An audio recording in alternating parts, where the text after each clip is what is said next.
Cracking brick walls can look super scary, but a lot of the time it's not the end of the world. You just gotta know what to check and when to call in the pros. So, first off, if you spot cracks in your brick veneer, don't panic right away.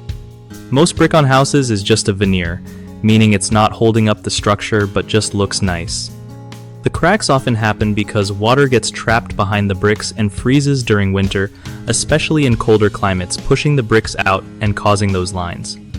You want to look for signs of water damage or dampness near the bottom of the wall, because that's usually where water pools and causes trouble.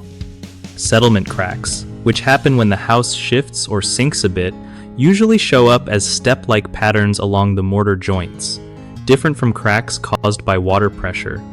Keep an eye on any gaps or missing mortar too, since those let more water sneak in and make things worse. A simple way to help is making sure gutters and downspouts direct water away from your walls so it doesn't soak into the brick base. And seriously, if you're unsure or see big cracks, it's smart to bring a structural engineer or building inspector to check it out. They'll give you a clear idea if it's just cosmetic or something needing urgent repair. One of the biggest problems with cracked bricks is ignoring water damage behind the veneer. This can cause more serious issues down the line, so always fix drainage problems first. Another common mistake is assuming all cracks mean foundation trouble when most are just surface-level veneer issues. Getting a pro's opinion clears that up and saves stress. Lastly, people often try DIY repairs with quick fixes like caulking cracks, but that doesn't solve underlying moisture problems and can trap water inside even more. The fix?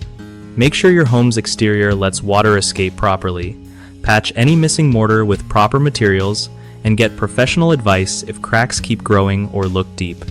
BigHomeProjects.com is awesome for homeowners because it helps you find trusted local contractors who actually know their stuff and won't ghost you. Plus, if you're a contractor, it's a great way to get steady work by connecting with people who really need your skills.